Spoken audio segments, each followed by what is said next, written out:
Hello and welcome to the Human Frequency. This past Sunday, daylight savings time ended, and in many parts of the world, clocks were set back by 1 hour. What is daylight savings time, and where did this tradition begin? Well, when I was a kid, everyone would say daylight savings time, but you read these pretentious websites that are really condescending, and they say, actually, it's daylight saving time. Yeah, I just said daylight savings myself. I don't think it matters which one you call it. Yeah, either way, it's BS, and it's bad for us. That's true. Well, daylight saving time or savings time, whatever you want to call it. I'll probably go back and forth between each one. Yeah, as let's the show just goes on. establish that right now, that we're just talking about this insane practice of changing the clocks twice a year and screwing up everybody's sleep cycle. Yeah, we can leave semantics alone. Okay. And just, you know what we're talking about. Anyway, daylight savings time begins in the spring. It used to begin around my birthday in April, but they shifted it about a month earlier in recent years. And it's very confusing because why are we saving daylight at a time when the sun is rising higher in the sky and there's more of it? Right, it is very confusing. I thought that daylight savings time began in the fall because there were shorter days and we wanted to save daylight, but it's the opposite, and that's what's the beginning of the confusion. But that's also typical of this society, that it would be the opposite of what it's supposed to be. Exactly. Because when you need sunlight, there isn't any. In fact, they're taking it away. So, yeah, it's misnamed, and I think it's on purpose. Well, I think so too. This fall, well, we just had fall back. So in the spring, we have spring forward, and in the fall, we have fall back. And Gabriel had actually suggested that we should be springing back And falling So we should be actually falling forward so we could have a longer day. But we don't do that. We fall back and shorten the day. And it's just terrible because people finish work at the end of the day and there's no sunlight left. So you can't go for a walk in the daytime with your dog. You can't go for a jog in the daytime. Everything's dark. You know, if you're in school, then you're not able, the kids can't play outside. It's miserable. Well, the way I see it, if you fall forward, you can at least see where you're falling. If you're falling back, who knows what's back there? So, well, anyway, we do think this is misnamed on purpose. It is extremely confusing. We just ended daylight saving time, and that's terrible because now the days are very short, and all that extra daylight is at the beginning when no one can enjoy it, because anyone who is lucky enough to be able to make their own schedule is still in bed in the morning. If they're not lucky enough to make their own schedule, they're commuting to work, or they're having breakfast or getting ready for work, so that daylight is kind of wasted, when in actuality we would benefit so much from keeping it at the end of the day, so when we're done with work, we could go for a walk outdoors, we could at least enjoy some daylight on the drive home. In California today, voters are voting on Prop 7, which is to stay sprung forward. And I think that's very interesting because the state of Arizona already has ended daylight savings time. But what they've done in Arizona is they've fallen back. And during the course of this episode, I'm going to get confused many times, and we'll have to be corrected by Gabe because the whole thing to me is so confusing. Hey, I may get confused too, in which case you will have to correct me. So we're going to do our best to muddle through figuring out what's going on here and how to solve it. We do have a great solution, which we'll talk about as we discuss the problem, and we'll work our way towards that solution. But for now, I just wanted to mention that Arizona has stayed fallen back, so they don't spring forward, so their time didn't change in the fall. They already have shorter days. They have earlier sunsets. But in Arizona, that makes sense because it is very, very hot there, and the sun is oppressive. So I would say that makes sense to want less of it, because nights are more pleasant in Arizona. Florida actually voted to stay sprung forward, and the state has approved it, or the voters of the state have approved it. They're now waiting for Congress to approve that. I don't know what's going to happen because my feeling is that the voters of California are going to want to stay sprung forward because it's healthier, it's easier, and it's less depressing in every way it makes the quality of life better. Which are the exact reasons that we can pretty much count on Congress rejecting it. Well, we don't know yet, but I will say this, we don't vote because we're not citizens. We don't participate in that system. We have a way around the whole thing anyway. So before we get to that, I know I'm keeping it in my back pocket because it's interesting, but there's so much other interesting stuff to talk about when it comes to daylight savings time. There's an organization called EndDaylightSavingTime.org that has an entire website dedicated to this topic. However, that website is actually misnamed as well because they want to end daylight saving time when in actuality we want to keep daylight saving time forever. See, the distinction is they want to be in a permanent state of fallback. No, they want to be in a permanent state. See, it already happened. They want to stay permanently sprung forward, which we all want. I think that is actually the general consensus, is that more people than not would prefer it this way because not that many people are morning people. They are a minority. They make it sound like we're all crazy because we don't enjoy getting up at the crack of dawn. But most people actually are not morning people. They may not be nocturnal, but these chipper morning people are a minority. Yes. Most people want to get up at a reasonable hour, which I would say is anywhere between 8 and 9:30, quite honestly. I think that's about right. I wake up naturally between 8 and 9. I make myself get up at 8 for work, for our work, because if we didn't do that, we wouldn't get anything done because we have so much to do. But to me, that's a comfortable time to wake up. But see, this is just a matter of opinion. And a lot of people who are against this, who want to fall back, they're concerned about the kids going to school in the dark. That's really the only thing they have on if you look at the ballot measure and you read the pro and con on this, the con is just that if we pass this, kids will go to school in the dark. I think kids are already going to school too early. When I started school, it was the year 1981. This is a very, very long time ago. But I started school at 9 in the morning. My school day was 9 to 3, and this was in New York. Then we moved to California in 1983, and school started at 8. I think it was around 8. Maybe a little after 8, like 8:20 or something, but it kept creeping earlier. I'm trying to remember exactly, but by the end of school, when I was in my senior year of high school, by then it was 8 o'clock that school started. Now the kids are starting school even earlier. I think, Gabriel, what time did you start school at the earliest? What was the earliest you had to start school? I recall starting elementary school, which for me, that started in 1990. I recall an 8 o'clock start time, roughly, maybe 8:10, something like that, in that neighborhood. Junior high, which for me started in 96, began at about 7:45, maybe 10 till. And by the time I started high school, which was 99, I remember it started at exactly 7:40. Okay, well, that's way too early. Like you were saying, it just kept creeping earlier and earlier. That's way too early. It destroys people's quality of life. I can tell you that even when school started in the 8 o'clock range for me, I was waking up at, I think, 6:20 when my alarm was set. And I felt sick. I could barely swallow my breakfast. When I brushed my teeth, I wanted to throw up. I felt horribly sick getting up that early, but I did it. Of course, what can you do, right?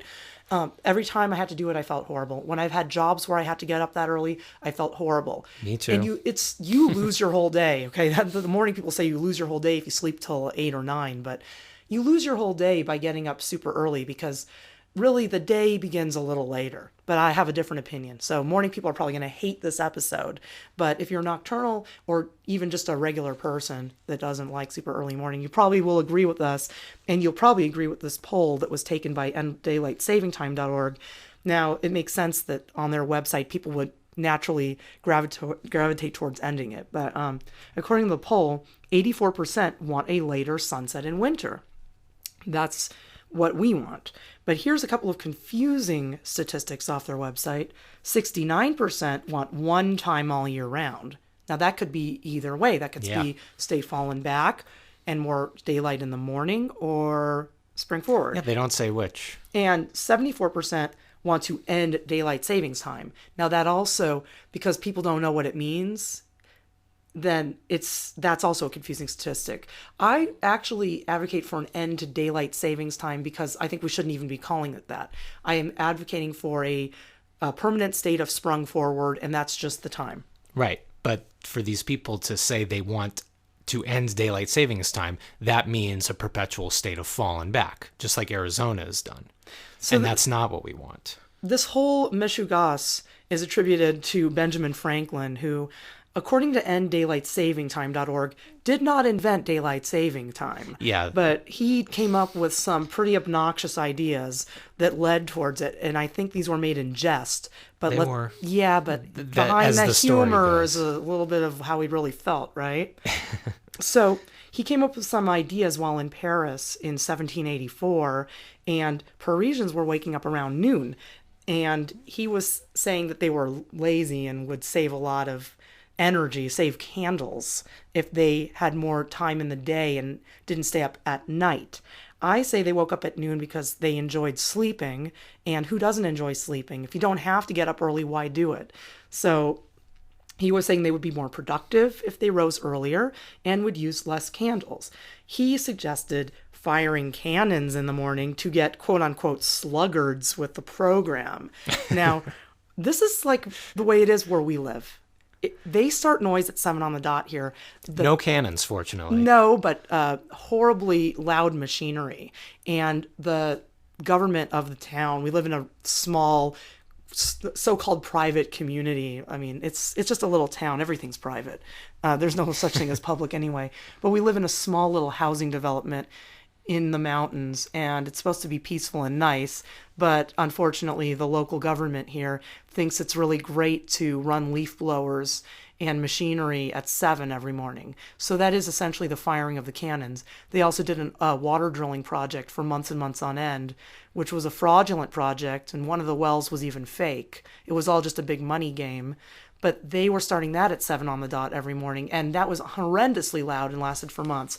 So there's definitely this sort of prejudice against everyone by the morning people, that we should all be like them. But the thing is, even if you are a morning person, do you really want to spend the morning listening to loud, horrendous noise? So this is about the quality of living, because in every city that I know of, 7 a.m. is the start of noise. So this goes hand in hand with the favoring of morning people by doing the fall back. So what Benjamin Franklin said, I know he was joking, but this stuff is really being done now. Yes, and to cap what you were saying, if they were just content with getting up early, then it really wouldn't be a problem. But because there is this need to outsource the misery of these morning people to the other people with the constant noise, that's a form of violence, is what it is. Well, and that actually comes from an article by Bob Larkin of Best Life, which we saw on Yahoo, which was an interesting place to see such an article, that it actually made it through, because Bob Larkin did say that this is a form of violence to mess with our sleep cycle. And he also said that daylight savings time is a form of mind control. So this is interesting to me how this made it through. And so we're really going to focus on that in this episode, the mind control aspect of this, because we're ruining our lives, but they don't have to be ruined. Just wait, because we have a really cool solution to this problem. But according to Bob Larkin, he says that if it's dark when when your work time is over, when your commute is over, then you're not going to have any time to enjoy your day, which is how we feel about it. And that daylight savings time reversal, meaning fall back, favors morning people and punishes normal people and working people. And that's how we feel. So we agreed with him 100%. He said that there was a study in 2017 in Denmark that said that fallback makes us depressed and sick. And the co-author of this study, Soren D. Ostergaard, said, we probably benefit less from the daylight in the morning between 7 and 8 because many of us are either in the shower, eating breakfast, or sitting in a car or bus on the way to work or school.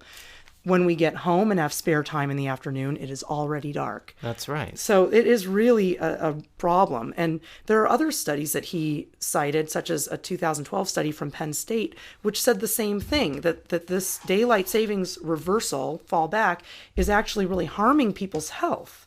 And Larkin says, and I quote, "It feels unnatural because it is unnatural. It's a system that works for only one type of cultural weirdo, the morning person." He says, "Morning people are insane and potentially evil.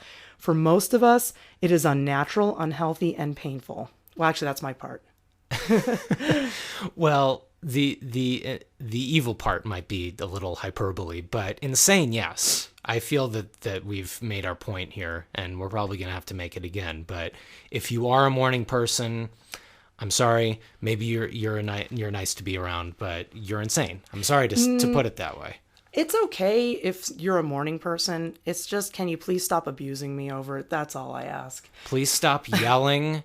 Running to your chainsaws. Please stop yelling to people on the street at 7 a.m. There's no reason for that. We had these in LA, in our last neighborhood in LA.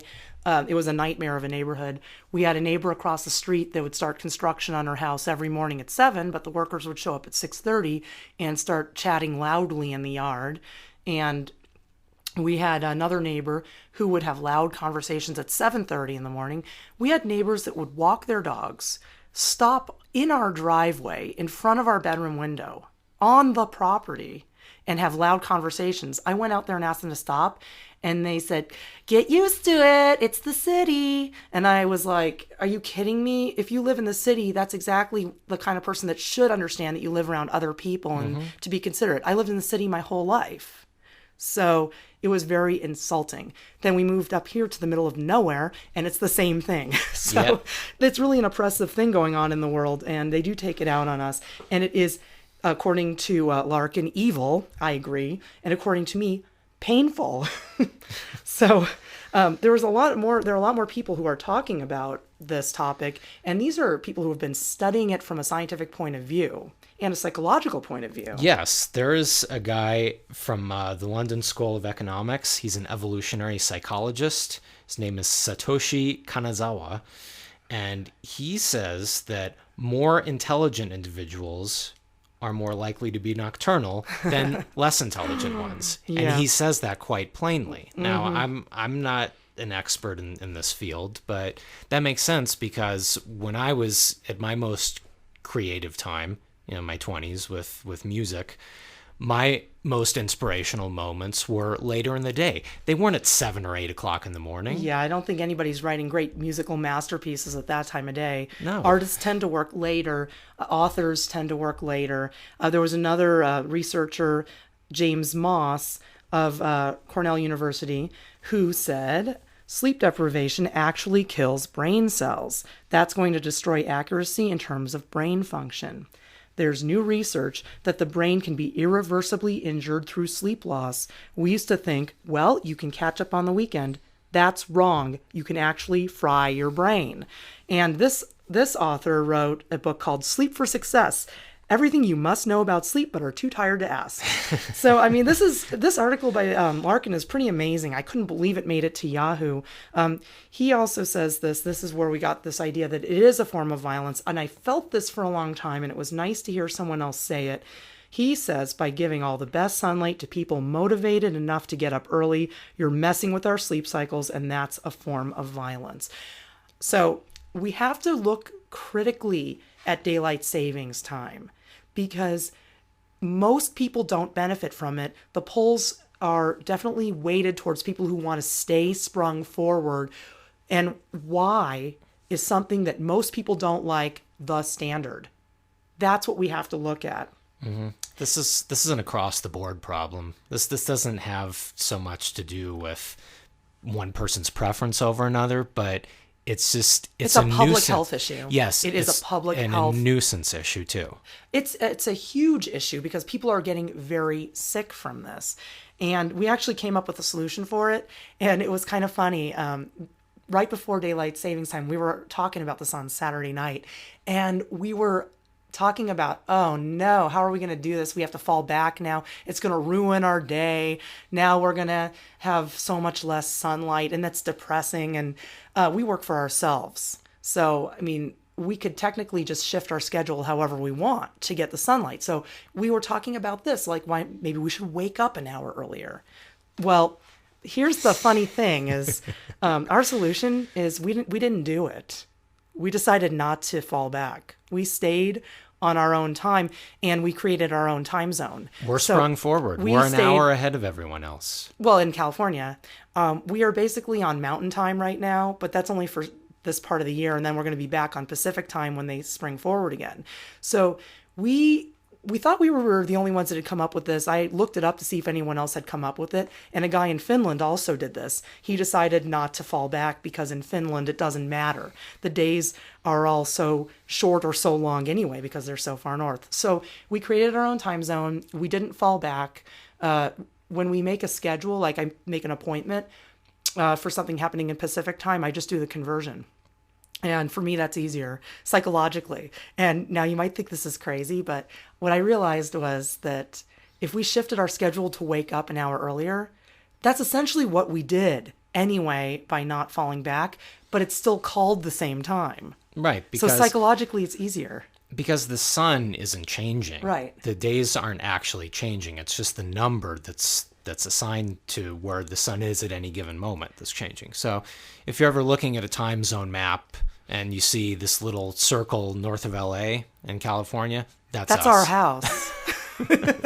So anyway, we found it to be very beneficial. And if you do work for someone else, you still can do it. It's actually a mental exercise, and it's hard at first, but you can still do it. And I'll explain how. Let's say you work from 9 to 5. And then they fell back. Well, now you work from 10 to 6. Look at that. You just got an extra hour of sleep, but every day from now on. Until spring forward. It's just psychologically it's easier because changing the time, it just screws up your body clock. It screws up your circadian rhythms, your sleep cycle. So we found so many benefits to this. Here's another one. If you're irritated by early morning people making excessive noise at 7 a.m. and you do what we just did, well, guess what? They're not making noise till 8 a.m. It's brilliant. So our town gets super noisy at 7 every morning. But now it gets super noisy at 8 every morning. So it's great. That's a big improvement. It's a huge improvement. It's only an hour. It might not seem like much, but it's huge. But what's great about it is I get up around that time. That's my wake up time. So they can get noisy and it doesn't really bother me that much. And another great thing is everything's open later now. Like all of a sudden everything's open 1 hour later. It's so convenient. I can only think of benefits to this. Yeah, I can't think of a single drawback other than you really have to be on the spot with remembering those conversions. Well, Gabe had a funny idea, which was, should we spring forward again in the spring? And then we'd be twice sprung. But I think that'd be too difficult. I was just being ridiculous. But it is a thought. We'll probably end up trying it for a day. I don't want to try that. Getting frustrated and going back. I don't want to because I like the idea of one time year round. And I think that's what it comes down to is whether you're a morning person or a night person, you don't like the change. You want one time year round. The majority of people, I believe, want it the way we do. They want more sunlight later. I believe California will vote to have a permanent state of sprung forward, and time will only tell whether Congress approves it or not. But since... Were you intending a pun there? Time will tell. I wasn't, but okay. The thing of it is that Gabriel and I, we have registered our legal names as business entities, so those businesses aren't really in contract with California, so it really doesn't matter what California does. I mean, we can just do whatever we want. So in the jurisdiction that we control, this house... that's it. Our businesses control this house. And so this house is a separate time zone. And when we go out there, we enter Pacific time. Right. And if someone ever comes into our house, they have you to better switch believe their it. Clocks. They're on our time. So I really do think that this is all a psychological game. I think this is mind control. I think they're screwing with us through this because with the solution we found, everything just stays the same and everything works better. And the only problem for if you're working for someone else every day is you will have to work an hour later. So if you do it our way, and you work 9 to 5, now you work 10 to 6. So that can be difficult. So you just have to kind of decide for yourself, do you want to do this or do you want to just accept everyone else's time? But keep in mind that nothing's really changing except the clocks. They're just manipulating the numbers. This is the same thing they do with temperatures. Like, they say it was the hottest year on record because they changed the thermometers. So now what was once in the high 90s is now the 100 teens. It doesn't mean it was the 100 teens.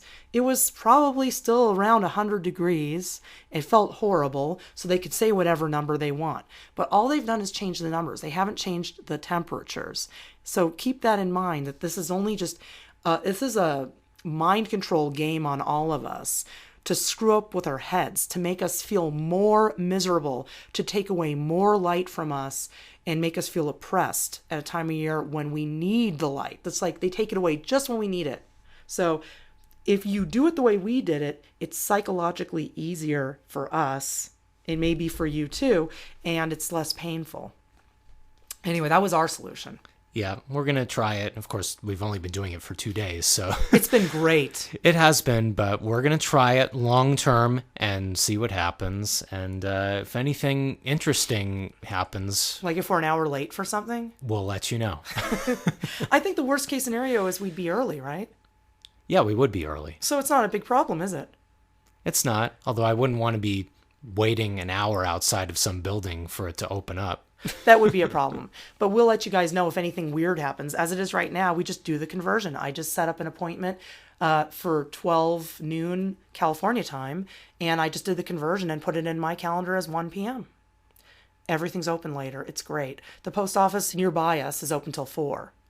Now they're open till 5. I find this completely convenient and wonderful. So we'll try it, and we encourage you to try it too. Thank you for listening to this episode of The Human Frequency. Please check out our website, www.thekembo.com. You can find links to our YouTube channel, our Vimeo page, our blog, and our Organite shop. Thank you so much for supporting us. Thank you for listening. Please tune in next time.